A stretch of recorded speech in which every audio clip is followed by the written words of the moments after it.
Okay, welcome everybody to the latest installment of our Arena Events webinar. I am Shane Ohly, I guess chief protagonist at Arena Events. That's what how I normally describe myself. I'm actually sat in a van in the services at Stratton on the M6, Stratford, sorry, on the M6 at the moment. And I've paused because, well, I like to be involved with these webinars, but I think anybody who runs knows that their feet are absolutely fundamental to their experience. And I think this is going to be a fantastic webinar this evening, which I'm really looking forward to listening to alongside everybody else. So a bit of housekeeping. You can see there's a chat function. Please feel free to ask questions. Sorry, say hello in the chat. I've just dropped a note in there telling you where I am or where I'm going. If you've got a question for us, please drop it into the Q&A.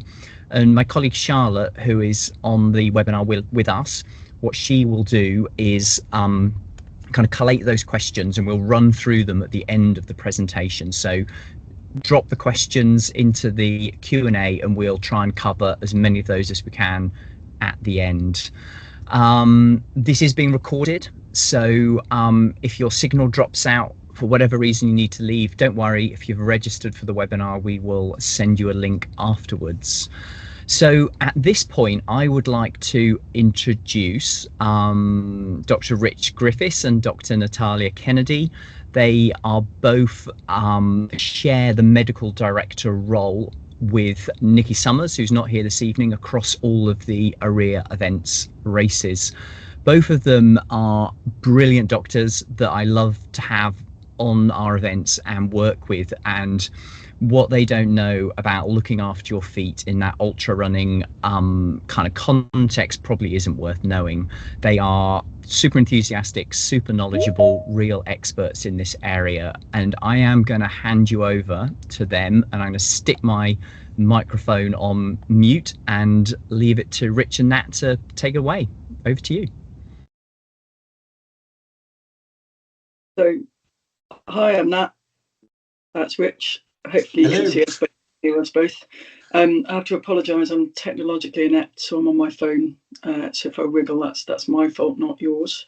I think Rich and I have kind of put together this talk. If you've been to GL3D, you'll have heard most of it before. We do like to refresh it with new manky foot photos whenever we possibly can. And sometimes we have slight sort of insights into how we could do things better or new scenarios. But essentially, it's very much the sort of, there's a basic structure which we're hoping to give you to manage your own feet as best as possible, and then a few little examples of when you might need to come and see a medic about your feet.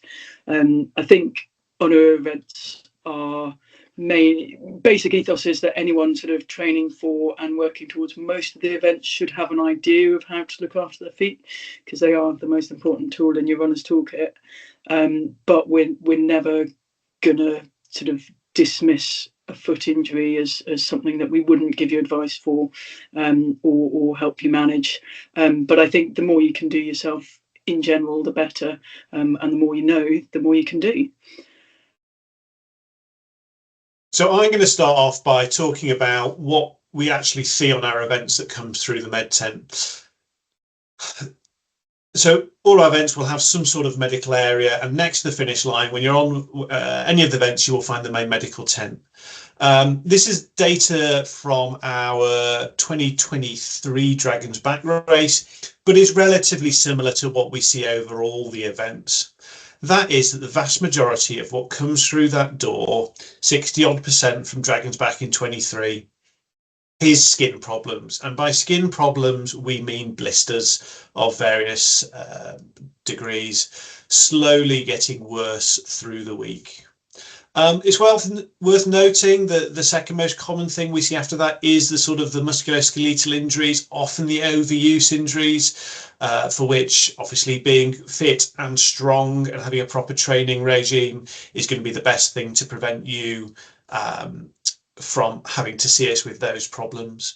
We're not going to primarily talk about MSK injuries today. That's something slightly different. What we're going to talk about is the blisters that we see from everything from the sort of lower, easier, more fun end of the spectrum of Great Lakes 3-day, all the way up to the big ultras like Dragon's Back, Cape Wrath, and the Northern Traverse.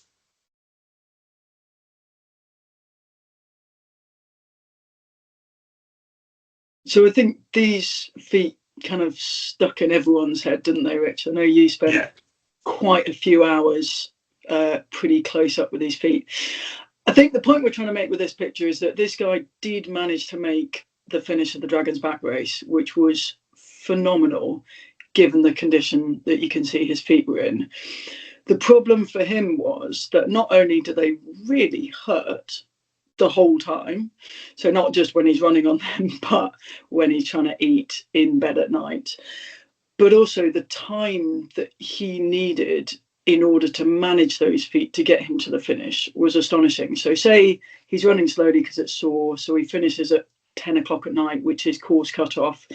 He then spends an hour in the med tent trying to sort out the new damage that's done to his feet that day, carefully peel off the tape, assess and drain any blisters that he has, patch them up or dry them off as best we can for the sort of the overnight thing.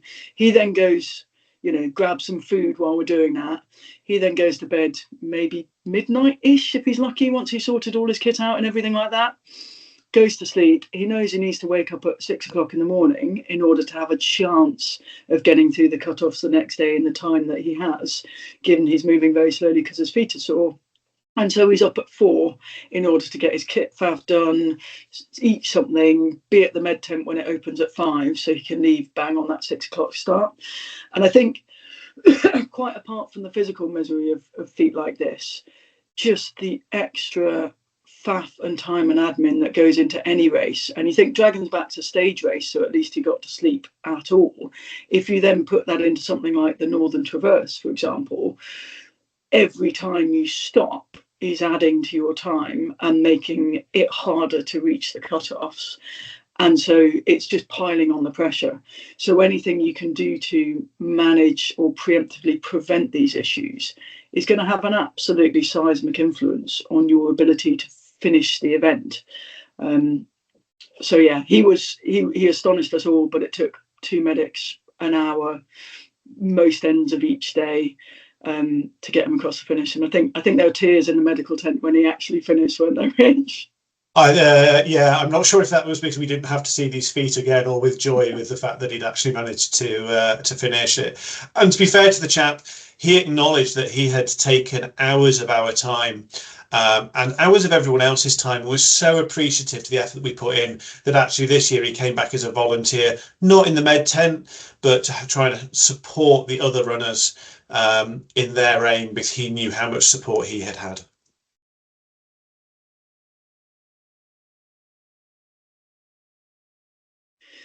So trying to give a bit of structure as to what causes blister, we've kind of over the years distilled 3 major factors. I'm sure you can all read, but sort of moisture in terms of anything wet, be it sweat or water, friction, which is obviously the movement of one surface against another, and pressure, which is kind of the actual impact of running.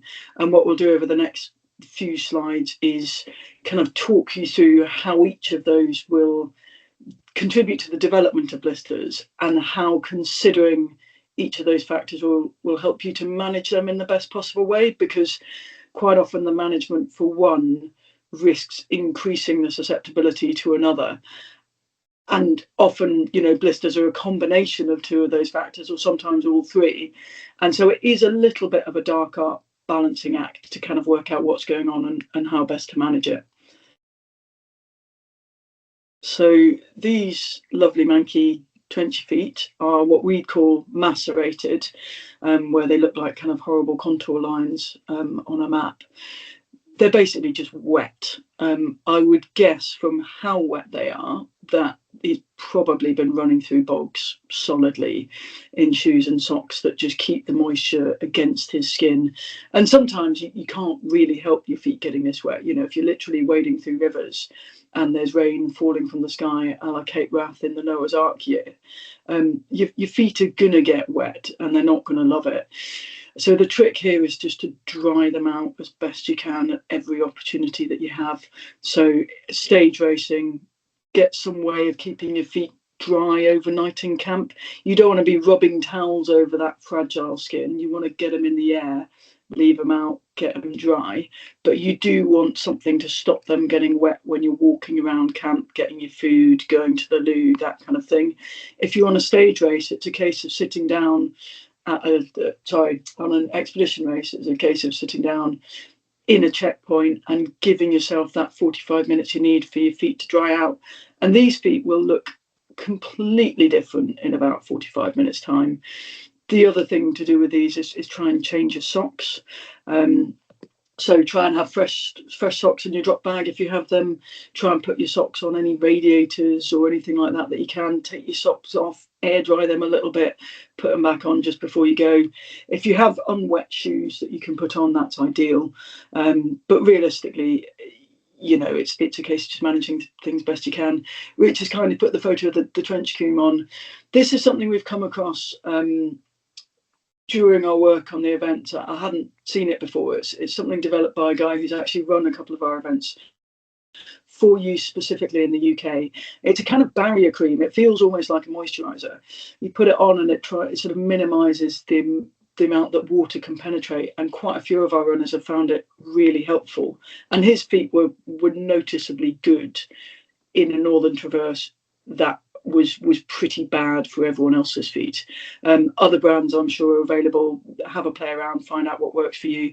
The one thing we'd say is that things like Vaseline don't really work for the longer distance races, because after a couple of hours it dries out, it kind of furs up into little beads almost, and then they cause roughness and irritation and more problems.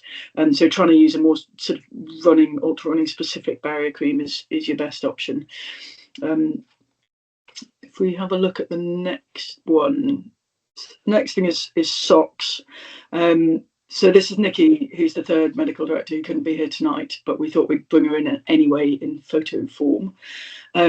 She is the only one of us that sometimes likes running in waterproof socks.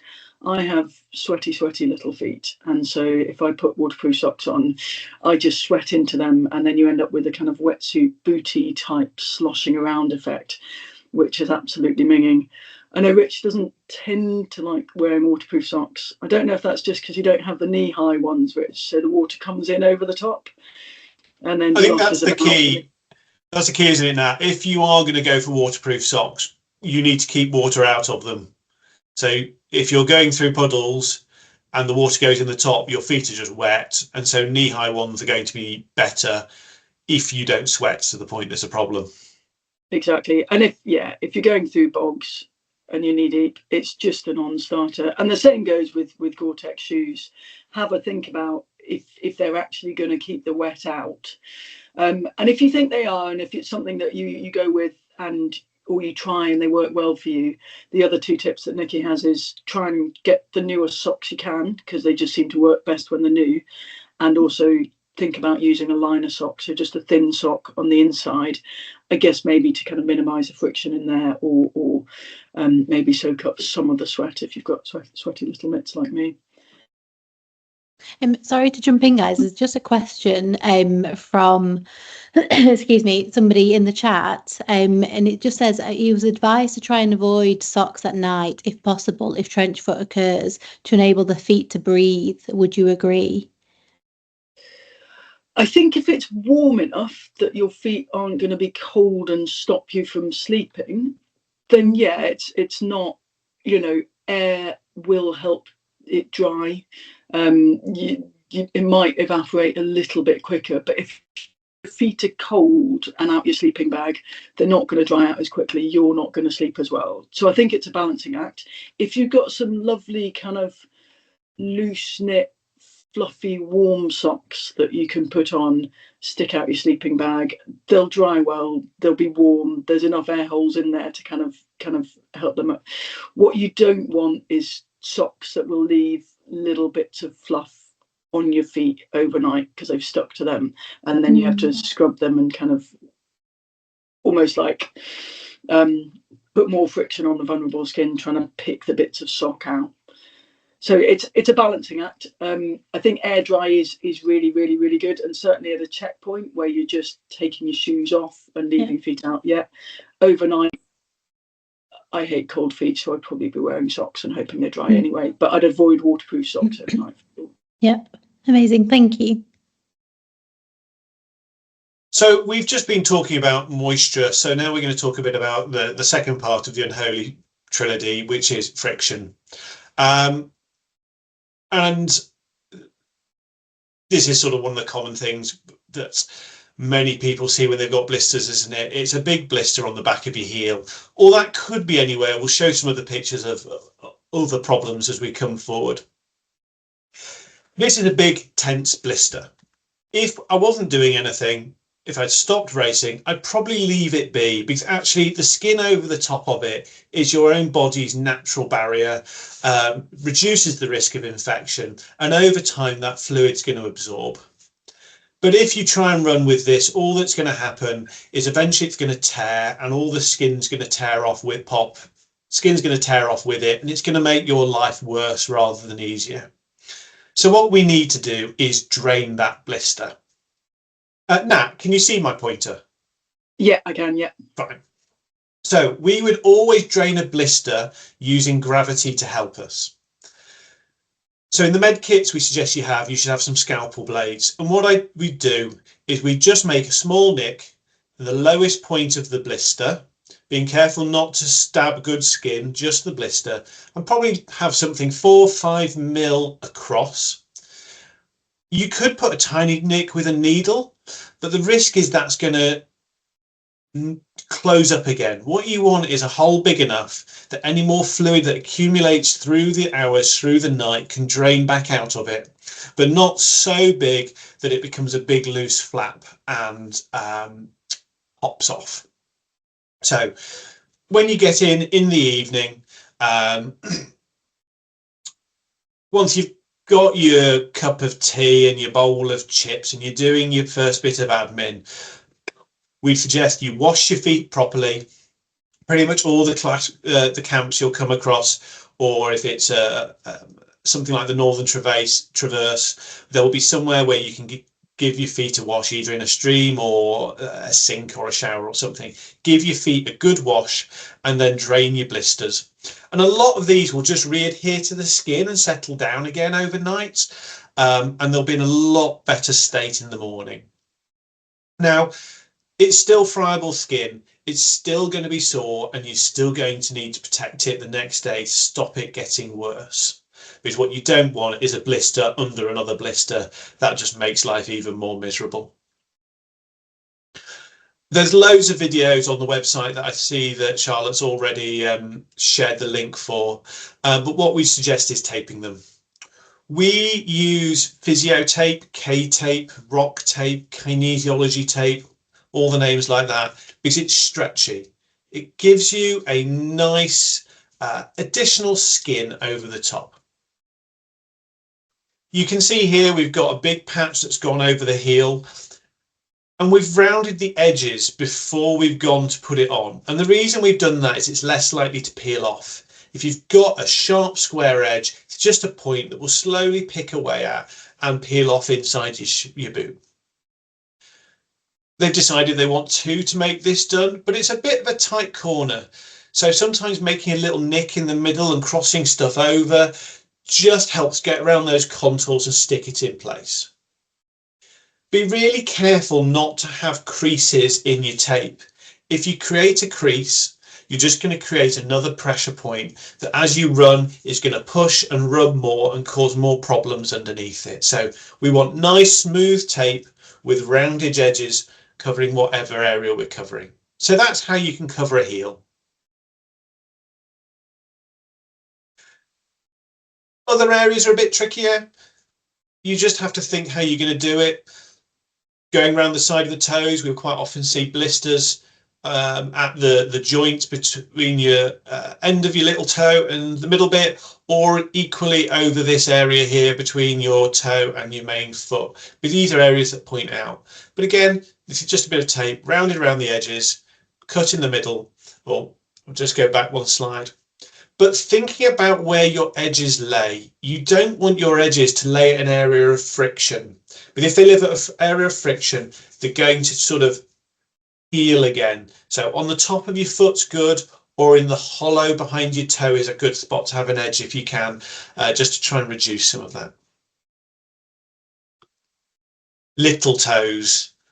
We see a lot of blisters on little toes, often on the end of them, as they have rubbed in shoes over the day. We'll do 2 little strips. One will go over the top, and then you'll have another one that goes circumferentially around the outside of the toe to try and keep the top one in place. You'll notice you get these little ears if you're not careful. If you stretch your tape and do it under tension, you often won't get these ears. But if you do, we suggest just trimming them off a little bit. Again, just to reduce that chance of there being another point of pressure caused by that, that little fold in the skin. But be careful how you tape. If you put too much tape or too much padding in one place, if we've taped this toe, we might just push the pressure onto this toe and onto the toe next to it and the toe next to that. So if you're going to tape, it's really useful, but do it sparingly. Too much tape widens the width of your toes, widens the width of your foot, and may just move your pressure point. Exactly. So this is an example of some taping actually done by Shane on a really kind of awkward blister point. You can see it just between the great toe and the second toe of that foot. And I think that the point of this is just that there isn't a kind of a one size fits all, this is how you need to tape this, that or the other. It's about thinking about your feet, about where your pressure points are.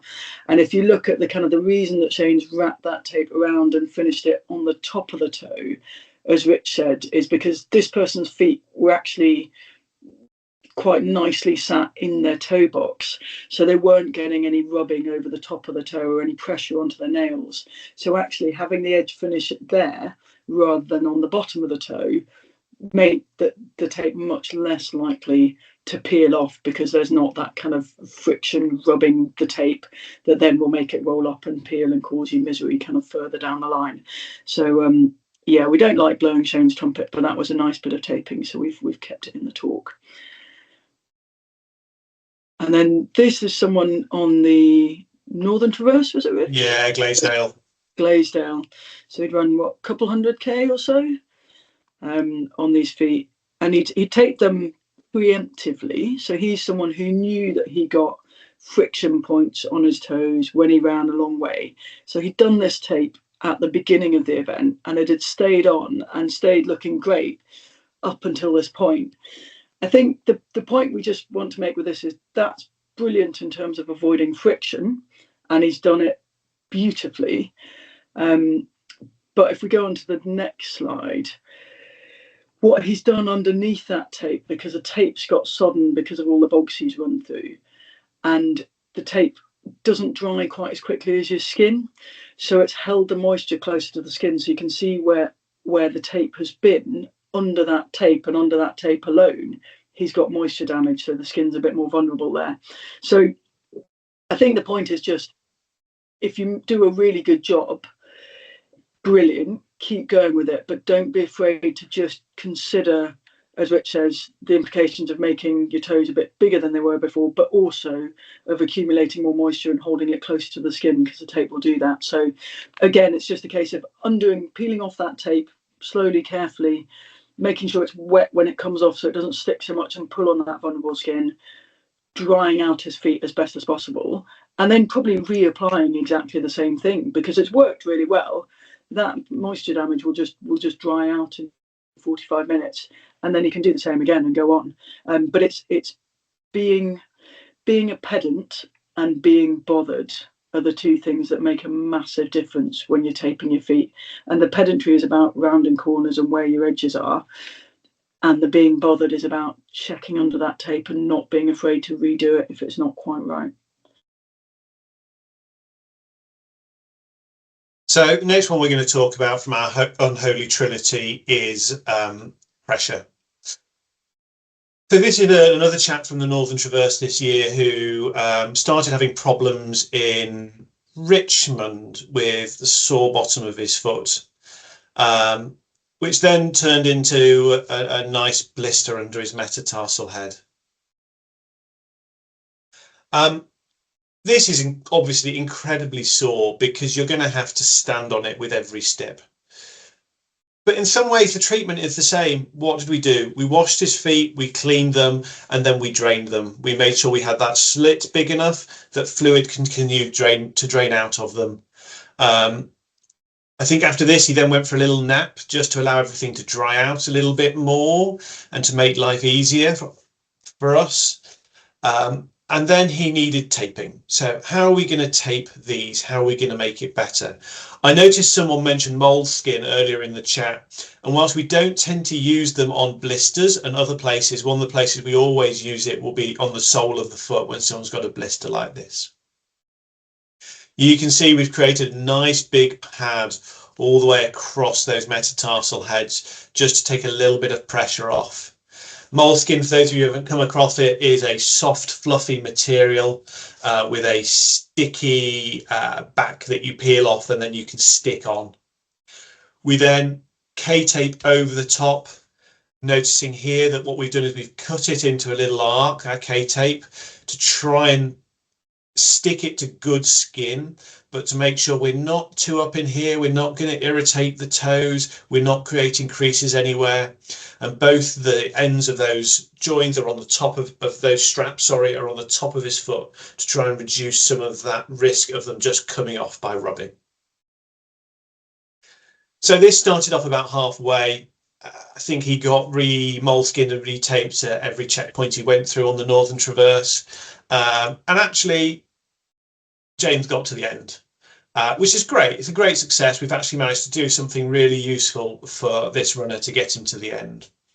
However, by this point, in the pockets that were left over from those blisters was half of the North York moors. They were full of bog. And so actually, whilst most blisters we just leave well alone, the ones that are really dirty and a bit deep like this need removing. So this was it after we de-roofed it at the end. We'd taken off all that loose skin and given it a jolly good wash to get out as much muck as possible. This is actually really important for him in particular, and for those of you, if there's any diabetics in the room, you'll know that your feet are more prone to infection than other people. And if you are immunocompromised, we often get runners who are on chemotherapy, have other problems. At the end of the race, making sure your feet are clean. If you have nasty blisters, taking off the roof and removing the mud that's underneath it is going to reduce your risk of infection. This is obviously incredibly red. It's incredibly sore. It looks nasty. So what did we do at the end? So in the kit that you're required to have, one of the ingredients is a thing called inodine, which is a special gauze, which is impregnated with like an iodine type, with iodine. We put a little square of that over this and then a simple dressing, not K-tape, just a normal large plaster, the sort we use in hospitals. And 48 hours later, his foot's dried out beautifully. It's still a bit sore, but it no longer looks red. And that anodine dressing has reduced the risk of infection and dried out the skin. I can see someone can only see a white page. Can you, Nat, can you see okay? Yeah, I can see it fine, mate. Yeah, I can see okay. Okay, so inodine is great for risky, nasty things to just try and reduce the risk of infection and to help sloughy wounds dry out. So this is another situation in which we might consider draining or even potentially de-roofing a blister because the infection risk is significantly higher. So hopefully you can see there's a blood blister on that foot. The problem with blood is that bacteria absolutely love it as somewhere to have a bit of a party and then just kind of expand their population. So if we leave the blood in there, if we weren't going to run or do anything else at all that would risk it bursting, then we could potentially just leave it as is, because it is still essentially a sterile field, keep a close eye on it and let it kind of reabsorb slowly. But because that person is going to keep running on it, walking on it, limping along in a hurty manner, it's almost certainly going to get dirt, filth, muck kind of pushed into it, and it's probably going to be ripped open at some point. So with this, we'd certainly drain it. We might even consider sort of taking that top layer of skin off so we can really clean it out properly. And then again, this is a point at which we use something like Inodine to try and minimise the infection risk. There's a little bit of a debate as to if you're doing, so normally with our stage races, we put the Inodine on overnight, and then in the morning we'd put, so either a little bit of gauze padding if we had a surface that we really didn't want the K-tape to stick to, because it was quite sore, vulnerable skin. So just like a single ply. Oh, did I disappear then for a second? You disappear. So you were just saying single ply of gauze. So unfold your gauze that you're given and cut out just the tiniest bit that's only the same size as the blister if you're going to do that. Exactly. And it's just to stop the tape from sticking, but you don't want something that's going to accumulate loads more water and suck up the moisture. We don't tend to let people run with Inodine, but again, it might be a little bit of a judgment call. If you're at an aid station and you're pushed for time, we might have that conversation about whether it's a good idea. But generally speaking, Inodine for if you're stopped or overnight, and then take it off, and a little bit of gauze if you need anything at all, or just K-tape over the top. Keep running, keep an eye on it.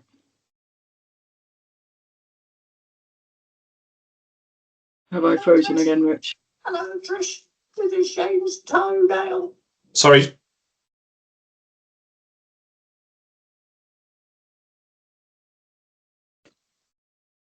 Good morning, Shane and the chats. How are you all doing? Oh, it's little touch just at the side. Aren't we? Oh, look at that underneath. Ah, look at it. Oh, that's minging.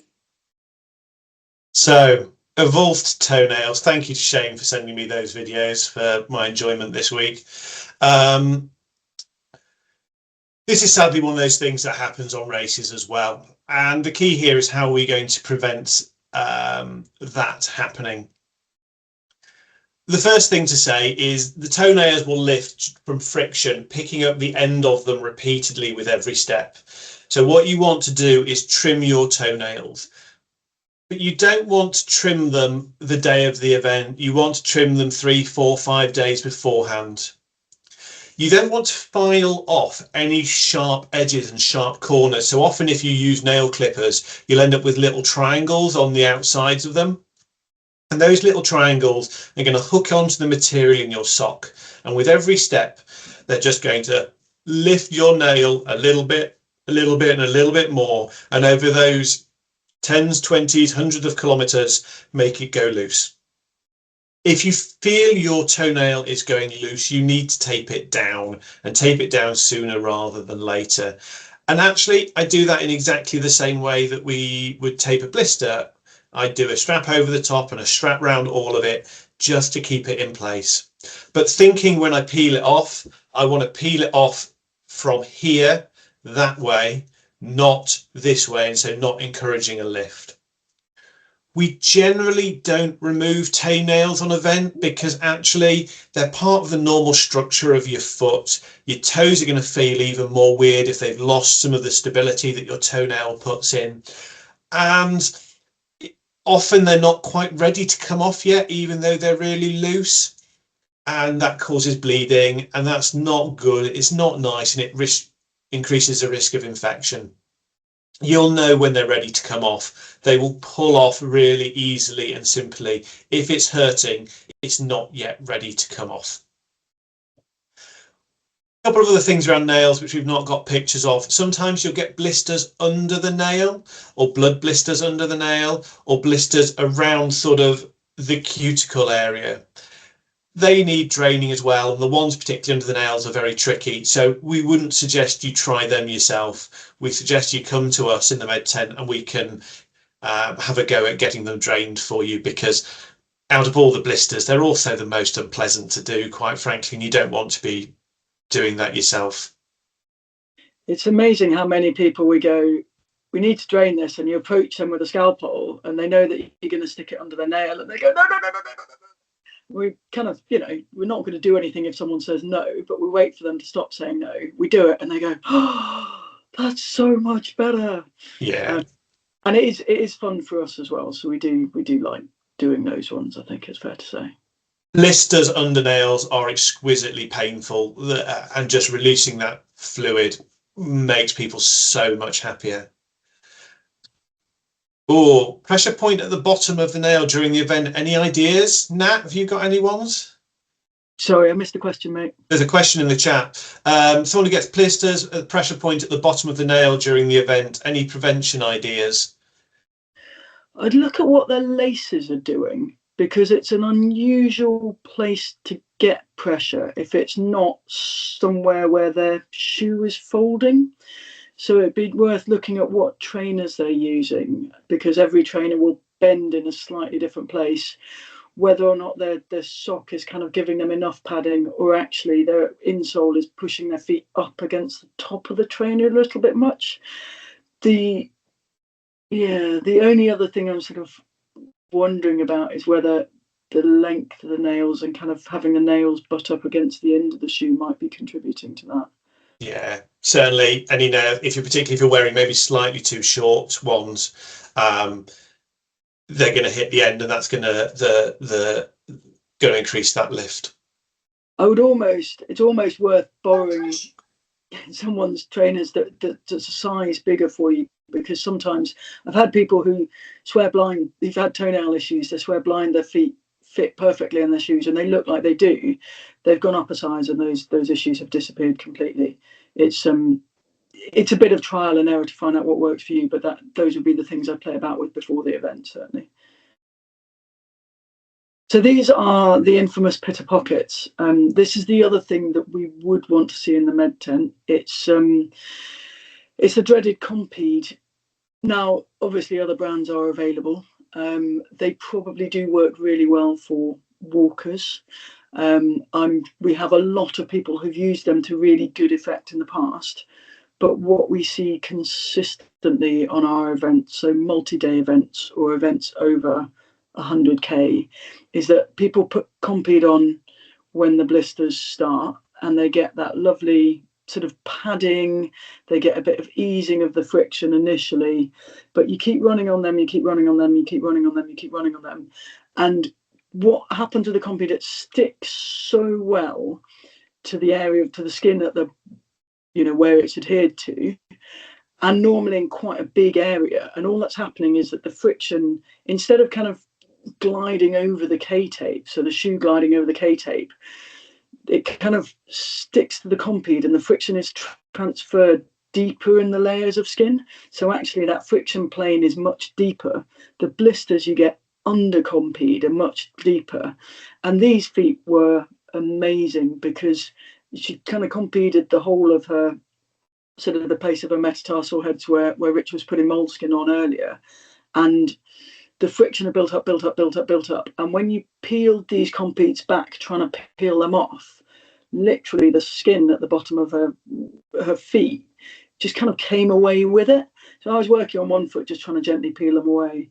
And Robin, one of my videos, was working on the other foot. I just heard this, Matt, I think you need to look at this. She was sort of peering over the top of this little pitter pocket as it lifted out, and she could see the grass below. And in between her and the grass was kind of accumulated, I don't know, grams of cow mess from all the fields that had kind of shoveled themselves into these little pitter pockets. If you've got Compeeds on and you find that they're creating blisters underneath, and you put them on because they've worked for you in the past, the best thing to do is just soak them off and peel them off ever so gingerly. But I really, really wouldn't advise using Compeeds if you're doing these kind of events in the first place. We see so many complications from them. And these were race-ending injuries. She was perfect otherwise. She was, a bit achy but fine. That you can't run on flayed feet, and that was essentially what she had by the time the Compeed had finished with her.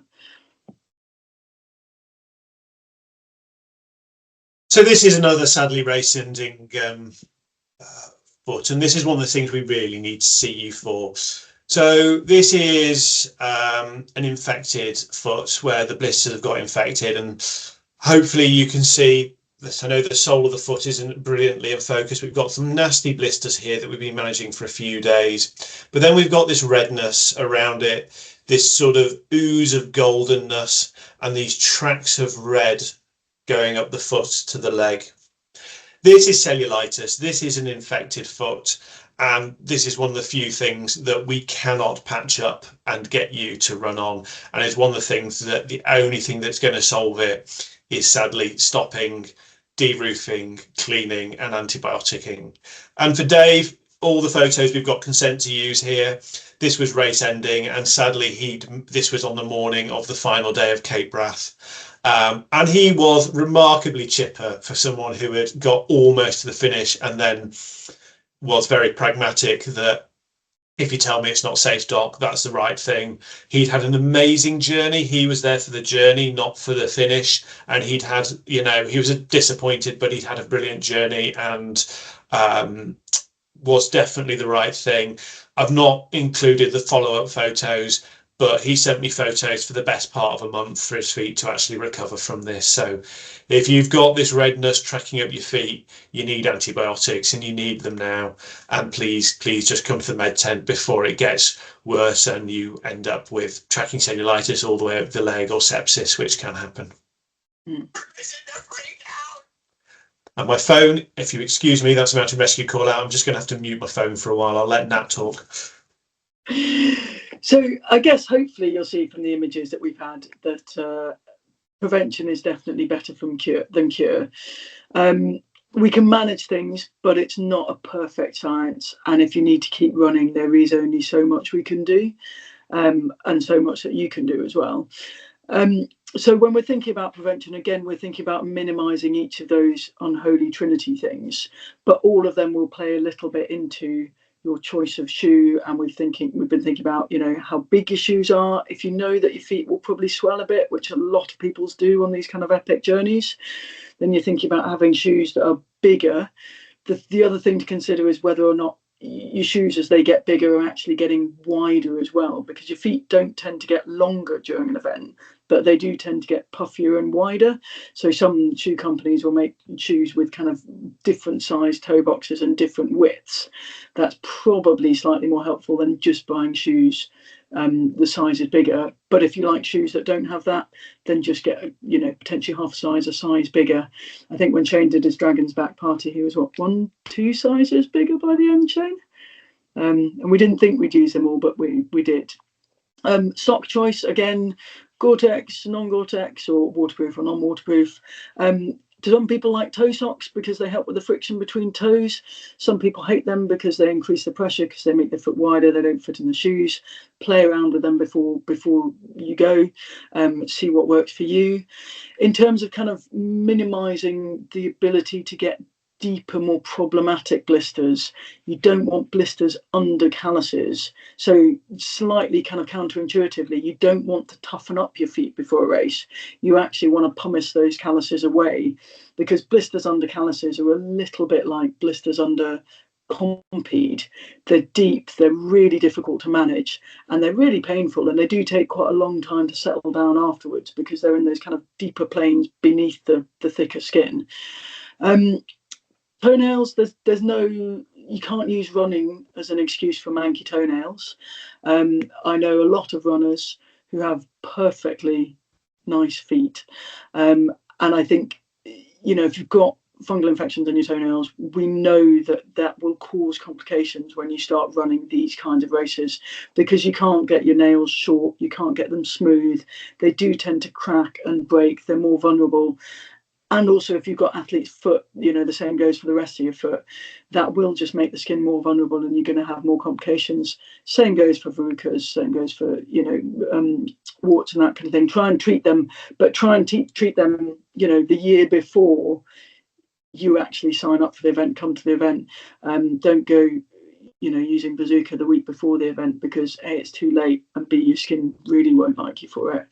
And then the final thing, thinking about kind of, you know, your 3 months out, 4 months out, that goes with the pumiceing is trying to just moisturize your skin to get it in the best condition it can possibly be, to try and help it be as healthy as possible and perform that barrier protection function that it's designed to do.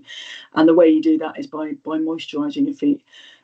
So it is proper pedicure territory, but we do find the people with the best looking feet have the fewest problems, you know, when it comes to blisters. And it's not that you'll get no blisters, it's just that they will be fewer than you would have had otherwise, and they'll be easier to manage.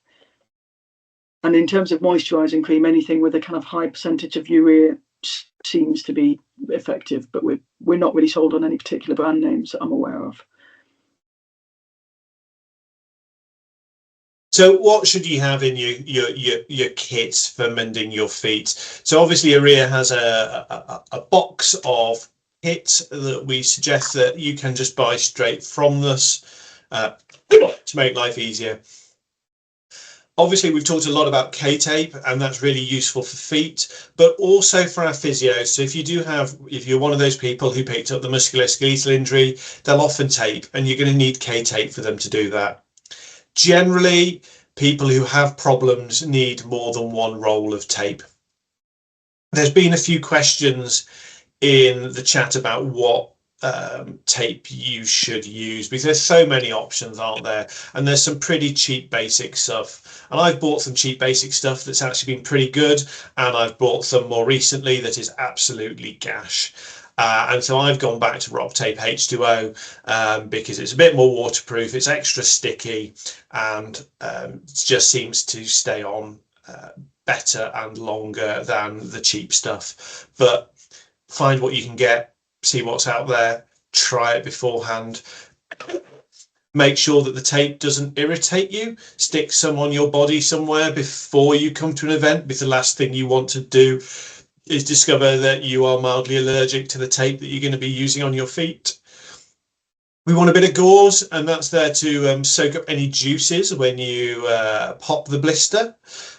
You want a scalpel, and actually for most things, actually just scalpel blades will do. You don't need a full length thing. Some scissors to trim down your own tape.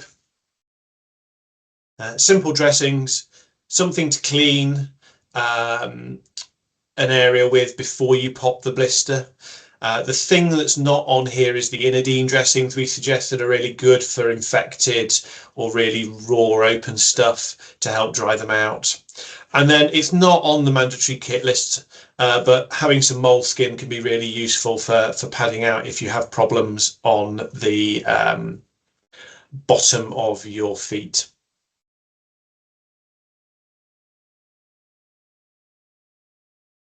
And one bit of advice, consider having some pre-cut bits of tape in either your hill bag or your drop bag. And I'd actually probably say your hill bag, because be bothered. If it's starting 10k before a support point where you're going to get your drop bag, you need to stop, because the blister's going to be bad by then. So I'll have a couple of longish strips ready to tape my heels. I'll have some toe things ready, and I'll have some scissors so I can trim it more. Just pre-cut, so it's just going to take me the time to put it on rather than me needing to think about trimming it when I'm there. I think the other thing with that, in terms of minimising admin faff on a stage race, is that if you start needing to have tape, particularly if it's that area at the sort of the metatarsal heads, so at the ball of your foot, actually get someone else to cut a template one for you, flip it over and cut the other side, because you'll probably need both feet, and then just cut loads of them for the next few days. Because if you can walk into the medical tent, for example, with a load of pre-cut bits of tape that will fit your feet, that's going to massively speed up the process. And what we started doing on Kate Rath was you know, we'd do a template one and we'd get people to then cut out their own.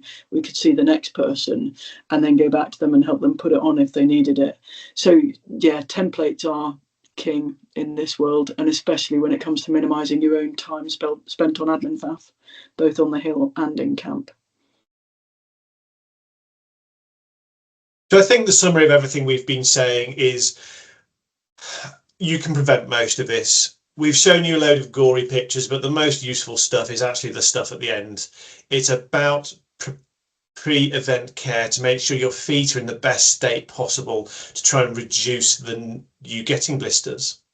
It's about being bothered. The moment you notice there's a problem, stop, relace your shoes because they're a bit tight, change your socks halfway through the day so you've got new dry socks just to give your feet a bit of a breath. Make sure you've got your right shoes. Make sure you've got the right socks. And remember, the socks you've been training in for the last 9 months are probably now knackered. So not brand new socks, but newish socks that have been through 2 or 3 runs will just give you a better cushioning and a better support. If you know you get a hot spot somewhere, consider some prophylactic taping. If you can keep your feet dry, keep them dry. But also make sure that when you stop, you allow them to dry out just so that maceration settles down, and consider some barrier creams. That QR code takes you to the same information Charlotte shared earlier at the start of the talk. And otherwise, I think it's time for any questions. I think you've answered most of them throughout the webinar, Rich. There's just a question from Zach. He says he's running the OM this weekend with a couple of toenails starting to lift. Do you recommend trimming down that part that is lifting before taping, or just taping it all down? I think if you've got a long bit stuck out the end, trim out a bit of it, file it down so it's not got edges, and then tape it. But what you don't want is to end up, I think we've all cut our nails a little bit too short and it's felt uncomfortable. You don't want to end up in that position equally. And if he's got one of those toenails that's half lifting off like Robin and Shane's, I wouldn't cut away the bit so he's just got like a sliver of nail left. I'd almost leave the kind of the nail to protect the nail bed, but just cut it as short as possible and then tape it down really well. So you almost have a little turtle protection shell in that nail that you kind of want to keep there for that vulnerable nail bed. Okay, thank you. There's another question from Pete. What do you think of potassium permanganate soaks to disinfect and dry out your feet? I don't know if I pronounced that correctly. I'm so sorry. No, it's good. I hope that made sense. I've not got much experience of them. Generally, most simple cuts, lacerations and injuries, we would say you can wash with normal clean tap water. So I think the key is probably washing them and getting as much of that mud and gunk and horribleness off them. I've seen them used in hospitals for like fulminant cellulitis and like, you know, the type of cellulitis that creates its own blisters without additional friction or anything like that. And I think it does have a role there. I think probably not so much on the events that we're using, because I think if we're getting to that stage, then when we're in bigger trouble. But we haven't done any research about it. So if you want to come up with a study and let us know, that would be. There's a question from Jenny. How would you manage verrucas if time is too short to treat before race? I'm going to pass that to the GP. The A&E doctor doesn't understand verrucas. I would just file down and moisturize, basically. So make sure that there's not some kind of verrucas and warts and stuff grow out and then cause additional friction points or kind of ripping points with friction and stuff. So just make sure that they're filed kind of flat, and then just moisturize them and the skin around them as best you can. And they might well not cause significant problems. And they'll go away by themselves in 2 years anyway. I was going to jump in and just say, over many years of events, I've been routinely asking participants when they have good or bad feet that I've chatted to of what they do. And there's so many different approaches. It's a bit like, you know, if you ask somebody about their nutrition, everybody's got a different answer, and everybody has different answers about what they do, waterproof socks or not, in gingies or not. But the one common theme for people with good feet is those that moisturize them beforehand. That is the only takeaway that I've ever taken from those conversations, those anecdotal conversations with runners. So that would be my number one tip to anyone kind of contemplating one of these big races, ours or other people's. Amazing. There's a message from Amy. She says, I always get pains across the top of my feet if I tie my shoelaces too tight, but this means I always get blisters under all my toenails. I've tried many shoes and sock combinations. Any advice? That's a really tricky one. Rich, any better ideas? No, I'm trying to think.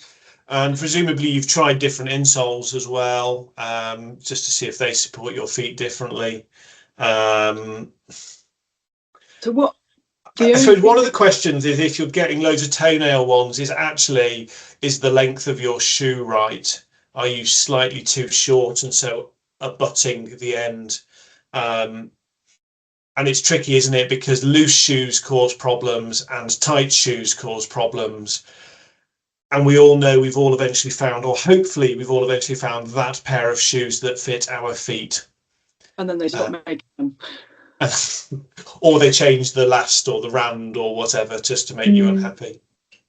I think the only thing I'm thinking for that is it might be worth trying to keep the shoelaces loose at the bottom of the shoe, where they're closer to the toes, but try and tighten them a little bit towards the top if you can, almost so that the kind of the foot is held back from the toe as best as possible, but still has that movement in the toe box. And other than that, just keeping your nails as short and filed as possible, and then potentially some prophylactic taping in terms of just minimizing the blisters that do occur if she has them loose enough to not get the foot pain. But it is a little bit of Goldilocks there in terms of trying to find a bit of trial and error, I think. Find the perfect shoe. There's another question from Hayley. How would you treat a blister on the arch plantar fascia region? Great webinar. That's a tricky spot. We don't tend to see many blisters in that area because it doesn't tend to take that much impact, because actually if you think your arch of your foot is like this, and if your heel's in here, presumably you're talking about that area. And again, I would probably, if we did have them, I would do a big sort of stirrup up and under around your foot just to do that. And if it is plantar and it's not going to cause you more problems, then you could put a tiny bit of moleskin there just to give it a little bit of padding. Amazing. There's some more questions. There's a message from Ian. Can you talk about vinegar or talc for overnight drying of macerated feet?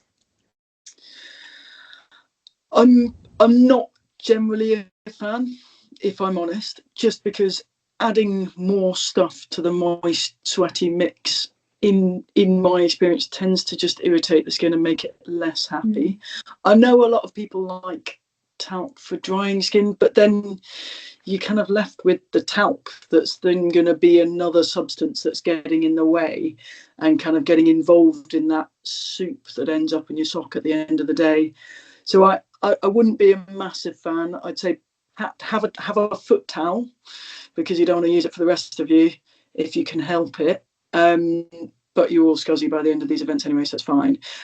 Pat dry rather than rubbing, and then let it air dry or warm socks that are breathable. But I'm not a massive fan for shoving more things on, because I think the risk is you irritate vulnerable skin or you get more soup in your sock. But I don't know what Rich thinks. Yeah, I agree. And I was thinking along vinegar or alcohol you could both use to make you feel like your feet are dry. But actually what they're doing is they're drying out those sort of natural oils of the skin, not the sort of water liquid element of it. And actually what you want is well moisturized feet, not wet feet. There's that subtle difference, and some of the chemical things. If anyone's used loads of alcohol hand gel when traveling, or if any of you are healthcare professionals, you just end up with these dry, cracked hands. And I'd be worried stuff like vinegar would do that as well.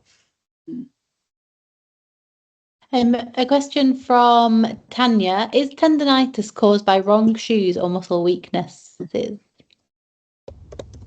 Oh, that's a whole nother can of worms. It depends on the person. depends on the shoes and depends on the muscle. I would see a good physio and get them to assess you and work out which one of those things. Yeah, and also things being very tight and tight in the wrong places will also give you those sort of problems.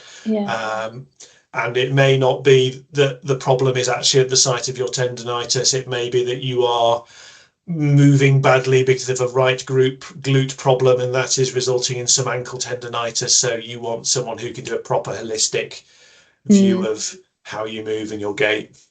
Amazing, thank you. Another question from Angus. Any tips on how to trim back thick skin calluses on heels? It says pumice stones don't manage to thin it out much. Time, soak them in the bath, pumice them repeatedly. You can get things that almost look like little cheese graters to sort of take the stuff off, or actually a lot of climbers take their calluses off with sandpaper, don't they, Shane? They do. So actually, but chiropodist as well. Yeah, money well spent. You know, you're spending, as Shane says, you've spent thousands potentially on recceing and training and racing. So actually being bothered and seeing your chiropodist and your physio for the problem early on and getting them to do it is worth it. There's a question from Benjamin. It says, after taking Shane's advice, I've started moisturising religiously. I've noticed wrinkles or creases on the underside of my feet, soft skin areas. Should I pre-tape these areas, or is that over the top? From previous documented experiences, I'm particularly aware of things now. I think the question is, do you get hot spots and problems in those places on your long runs when training? If you're getting hot spots, then it's probably worth taping it. If you're not getting hot spots, then you're lucky and you're probably fine. Yeah. Amazing. I think this is all the questions. If I've missed any, I'm so sorry, but I think you've answered everything. So thank you so much. I would like to jump in and just thank everybody, Rich and Nat, for your time. Charlotte, it's a Thursday night and you're working. Thank you very much for that. I'm so warm. I'm so sorry for my red face as well. I'm like, I should take my top off, but it's gone too far. I'll just keep my fleece on. Anyway. Information for everybody there.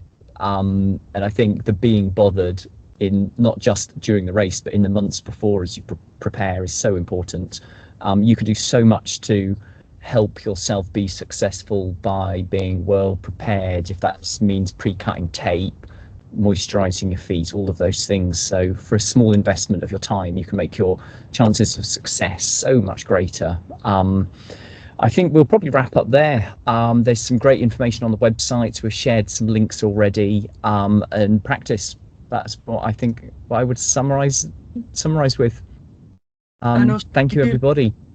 We look at your manky feet. Let us take photos for the next iteration of this. We've got quite a collection of manky feet photos now, that's for sure. So the end of this webinar is a little bit brutal. I think we click the end button and it ends, so we'll all disappear. If you stay on, you can carry on chatting to each other until the last person leaves the room, but bear in mind everything is being recorded, so just a gentle reminder. Thanks everybody, and good night. Thank you so much. See you. Good night. Night.